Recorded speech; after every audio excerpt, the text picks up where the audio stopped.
Turn on the torch, light up the flame. Time to melt some glass, my friends. There you are. Here I am to explain, to teach, and create again.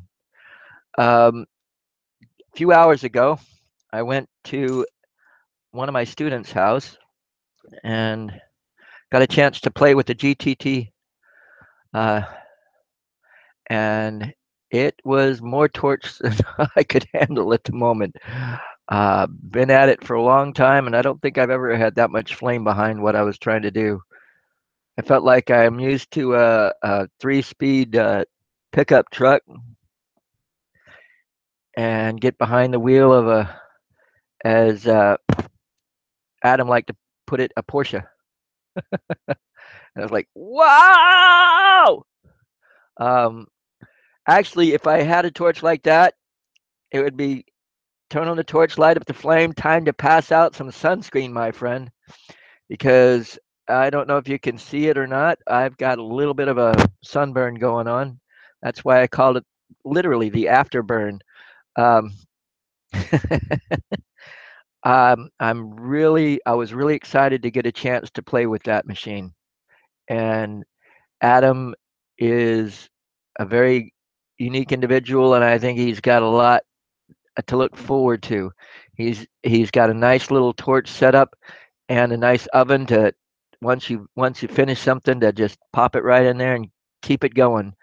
And I admit that's one of the things that I have not really used as much as I should. My ovens are sitting over there out of commission at the moment, but that won't be for very much longer. I'm talking with somebody that will probably get me some oven controllers that will be able to get back in the swang of things. So yeah, and again, compared to what I'm used to, this torch compared to his torch, it's like going from a butane lighter to a flamethrower. The way I use my torch, and this torch does have some flame to it if I had the complete compression going on. I do have the live room up and running. If you have something to say in the chat room, that's pretty cool. And I'm sort of up for suggestions. But right now, I'm going to do some glass encasing of I think it's either green exotic or blue exotic, not sure. Just to make some stuff to. Oops, let's get this going right.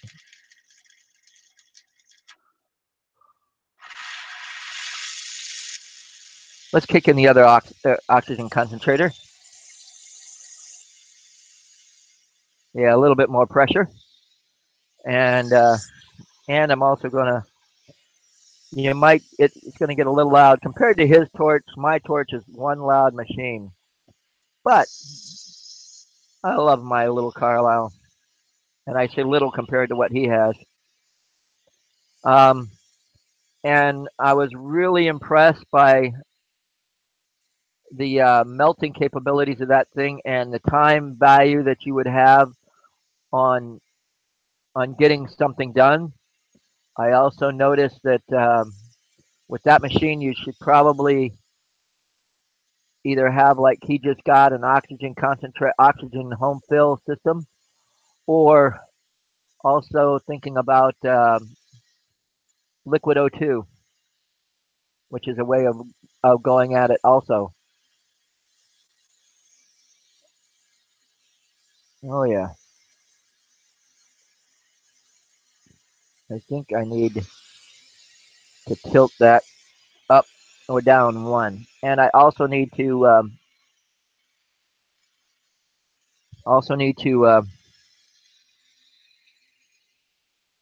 go ahead and switch over to the other camera angle. Here we go.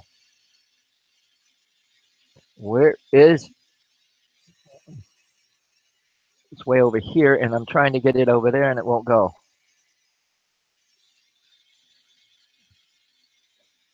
Now it, oh, there it went. Okay, now we're over here. It just takes a while sometimes. Here we go.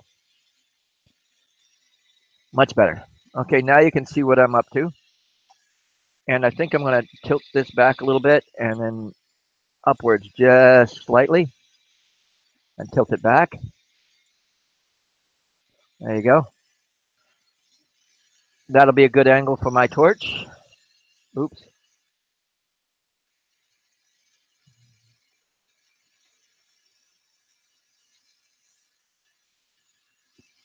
I set down what I was working on and realized I'd left it half in a line and half not in a line, but that's okay. I have the capability to get it going again.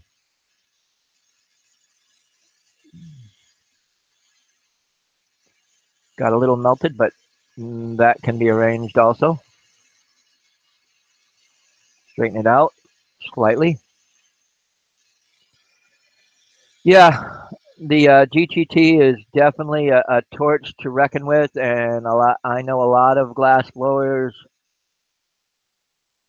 look forward to that torch and are on a waiting list for that torch. He came by it honestly and got a good deal, I think. More money than I could spend on a torch at the moment, for sure. But that's what makes life so wonderful. Anyway, if you have something to say in the chat room, just go ahead and say hello and we'll get to you. Like again, right now I'm going to do some encasing here with this glass and see how it comes out.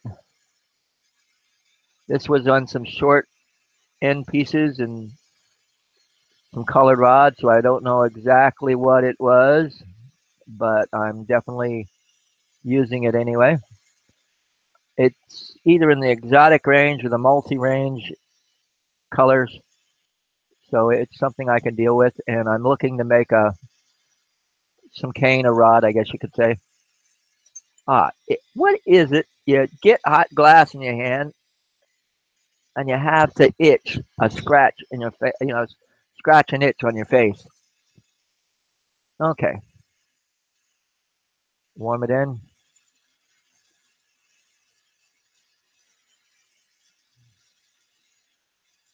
Hello, who's ever watching? Again, I was just talking shortly about the afterburn from the GTT. Um, that was a great chance and opportunity. I will put the link below, but since this is live, I haven't got it on there quite yet, but I will. Um, just look back here. Just this evening, the video before that I did before this one, I had a chance to sit down in front of a GTT torch and had quite the experience. And where my fingers are right now on my torch, I had to hold them about an inch and a half or two. I had to hold them back like this far compared to what I'm doing with my torch because of the heat backlash. Literally a torch to reckon with. And there is I would say there is going to be a learning curve on that machine for me. And I'm excited about getting a chance to play with it a few more times and help him along, learning how to use his machine to his advantage, which is a cool thing. I call it a machine, but it's a nice torch. It was great to get a chance to play with it.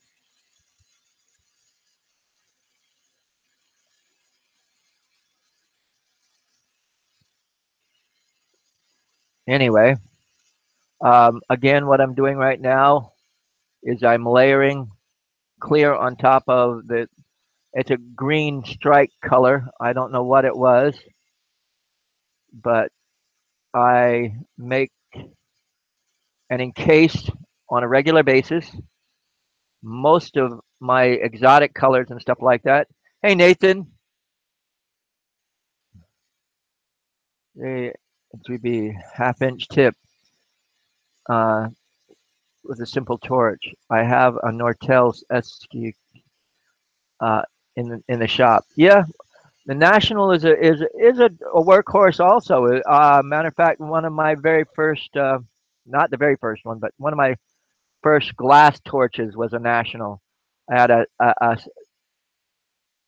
the um, but the 6B, I believe it is the one that has a nice bench torch. It was learning to use it to my advantage. Again, I talk about when working with the flame that I have this pillow in my lap and I prop my elbows on the pillow and then put my hands down, and where you see it right here at the torch is what I call the comfort zone, where you can melt the glass quite nicely, and you're not really holding up your shoulders and elbows and all that sort of stuff. It's so that you can put more energy into your flame. And it was learning what I call the sweet spot, or the comfort zone, for where to put the torch and how to make it work into your advantage. Um, but the national, uh, I had a double aught tip. I had a number two tip, a number three tip, and a number five tip for that torch.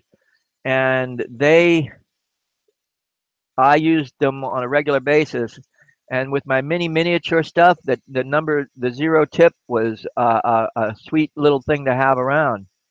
Um, that's another thing I'm looking forward to do with Adam's little torch, is to do a couple more big marbles, and show off how to do some marble size stuff that with my torch and without an oven don't work too well.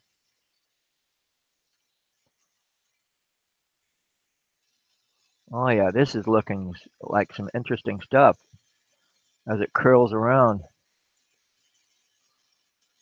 Interesting stuff. I love the color. It's almost turning white, but I think after it cools, it'll come back with some greens or something. So one thing about playing with short ends, sometimes if you get a box of short ends and you got a couple of pounds of it, and you don't know what you got, you just play with it and figure it out as you go. Oh yeah, look at that. I will bring this back up and show it to you once it's cooled down. The green colors that are coming out in it are really, really interesting. Um, with the short ends, if you want to know whether it's an exotic and you're dealing with North Star, you heat up one tip of it and let it cool so that you could see. And if it cools clear, then you probably got like turbo cobalt or an onyx color.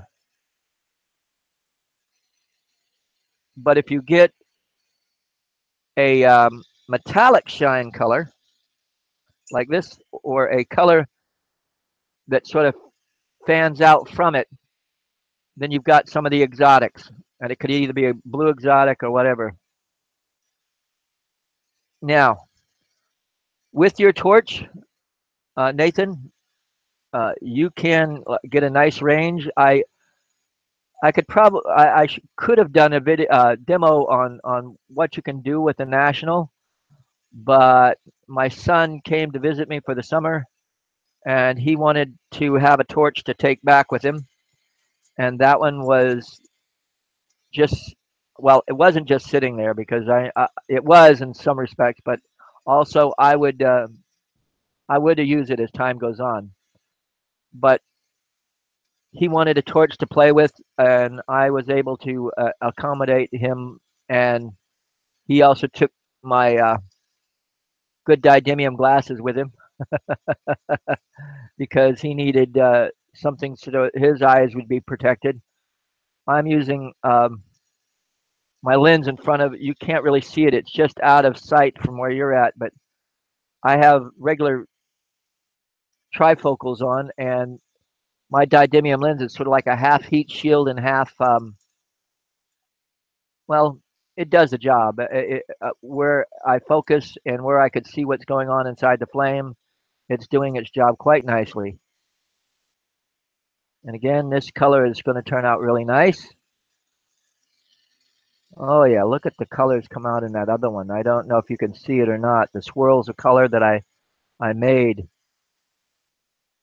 That's what I like about the exotics and the encasing, the way I do it.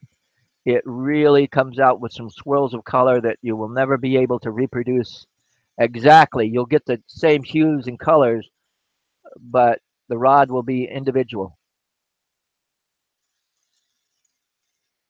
Anyway, that's looking good. Now I'm going to layer some clear over that.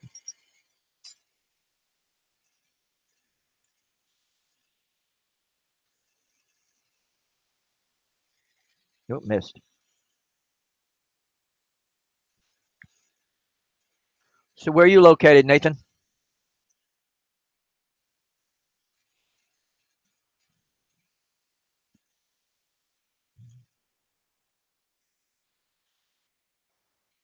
It is nice to keep your eyes safe. Without it, it would. He just said it's nice to keep your eyes safe. I on a regular basis, not on a yearly, but every other year, I take my I go to make sure my eyes are in pretty good shape, and even to make sure that there's no cataracts going on.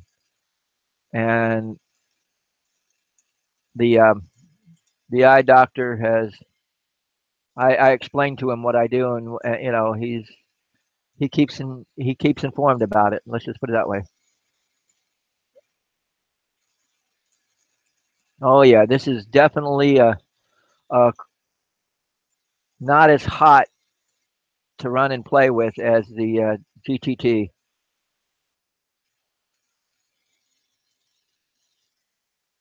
Now again, all I do is layer clear over it, and then I turn around and start heating and twisting,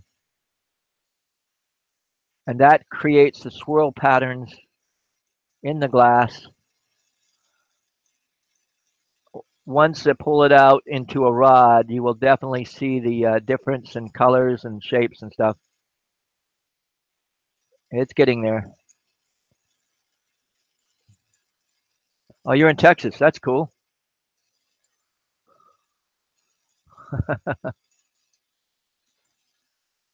I take it the hurricane didn't quite get to you, or was it, or did you suffer any damage from that?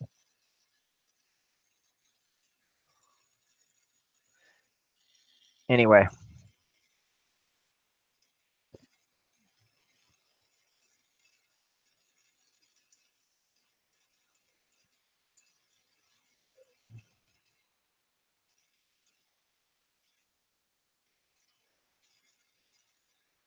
here we go. I will definitely put encasing colored glass or exotic glass on the job or the event description after I finish uh, making this video. I'm only going to do it for another 10, 15 minutes or so. Yes, or inside out, outside in. The way I layer it into a piece of tubing or something, I encase it and also work it from the. If you watch the video that I did just before this, actually you can't. The glare from the torch was really really interesting to say the least. Oh yeah, that you can see the swirl patterns going on,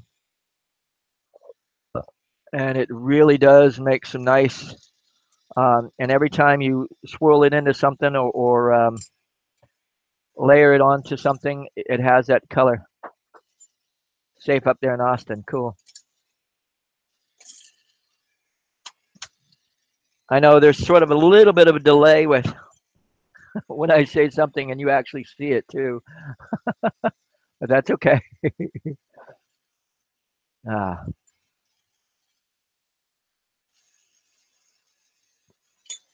now I'm going to make another short rod of this because I have a little bit more of this color left. And yeah, if I was doing this with the GTT, where my fingers are would be toast, literally. It was just really, really hot to play with.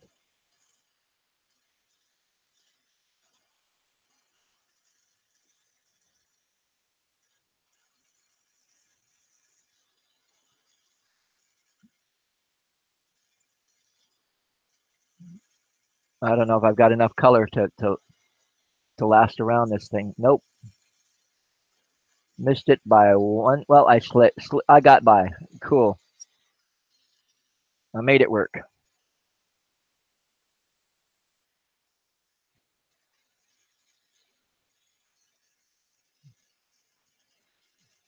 Yeah, the cane. If you layer this into something, the swirl patterns, you just can't beat it.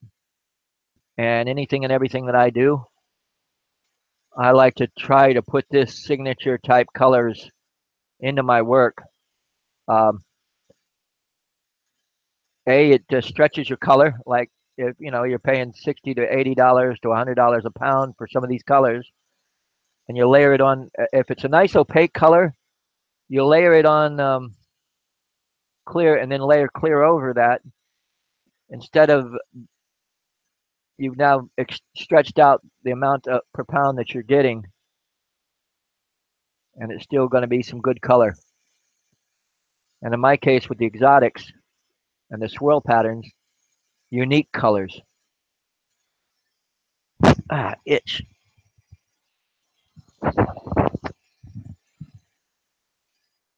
Yeah, the blue moon, the dark multi, the green exotic, the blue exotic, the green exotic and blue exotic. I don't know why they call it blue exotic when it turns out more green when you've encased it like this, but um, those are the moon blue gives you a nice blue like this, which is one of the blue colors that I have, and I encased that just yesterday. So it's one of those things. The green exotics, they turn out very much like the one that I just finished, which is a little bit too hot to handle at the moment. This white one and green, I'm very interested to figure out what that color was. Um, but the exotics really have a nice, strong, if they have that metallic shine when you heat up just the tip of it, and it has, that's one thing about using short ends. You never know what you got until you try to work with it.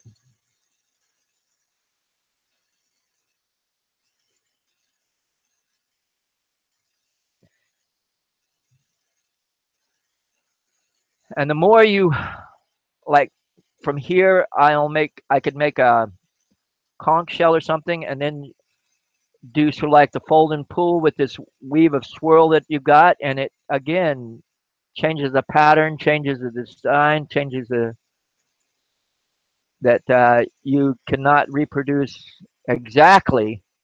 You can get the same hues and the same type of twist patterns going on, but never exactly the same way twice, which is again the uniqueness of glass and some of my pieces for sure.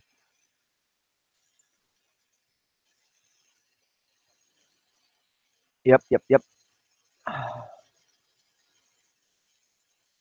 But yeah, it was good to get a hold and play with that GTT. I look forward to again getting a few more sessions in with him on that torch and making a few things that I think will surprise me and him, to say the least. Ah, now hold on to this, not by. I think I better get a pair of tweezers on the other end here. Here we go, so it doesn't sort of swing like it's doing right now. There we go. It has some blue hues in there. It has some greens. Um, you just never know what the color patterns are going to be like until you finish up with it. And it has some pretty. But I use the exotics encasing it like that all the time, and it really does. Uh, Especially when you got a nice, strong, opaque color to begin with, it really does give you a chance to extend and also give you a variation in pattern and style each time you do it, and you might come up with something totally different. Uh, anyway,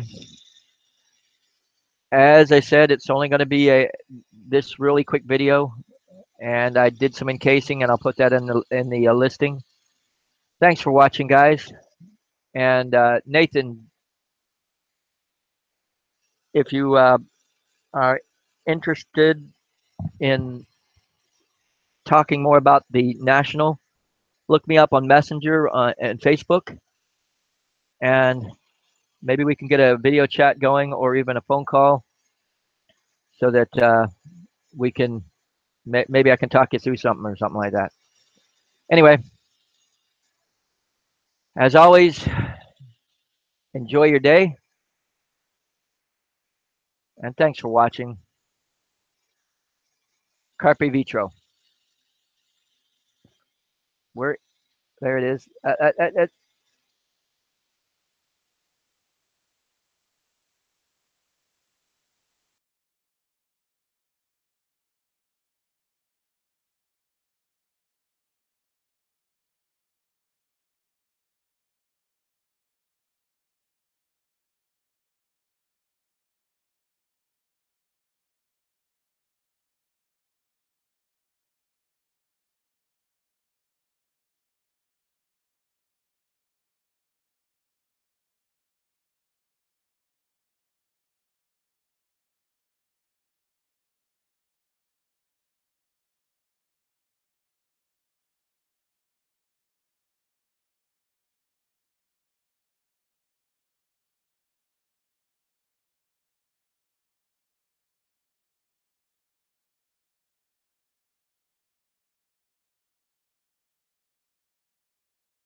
Yeah, it's a little darker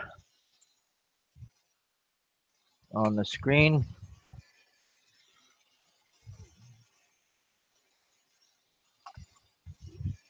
but I think you can see what's going on a little better.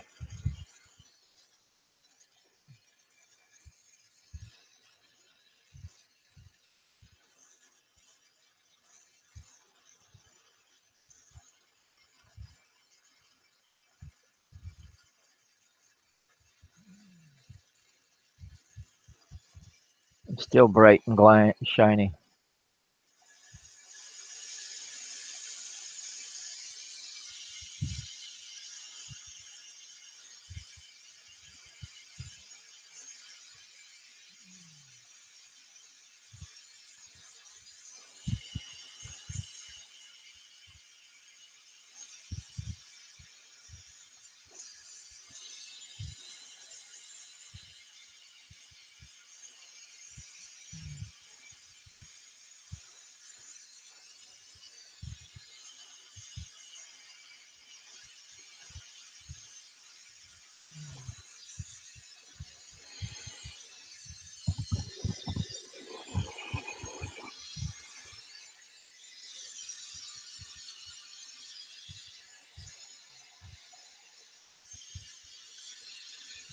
Bum, ba-da, bum, ba-da, bum, ba-da, ba-da.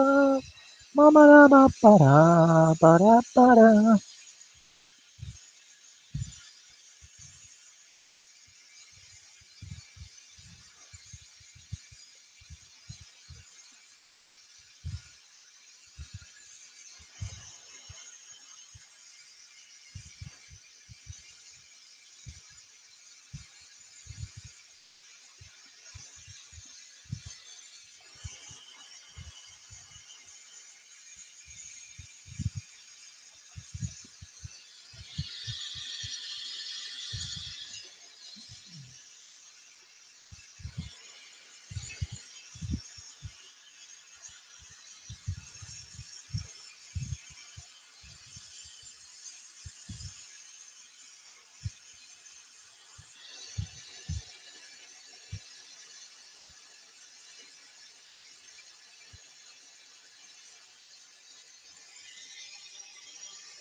Go to the bathroom.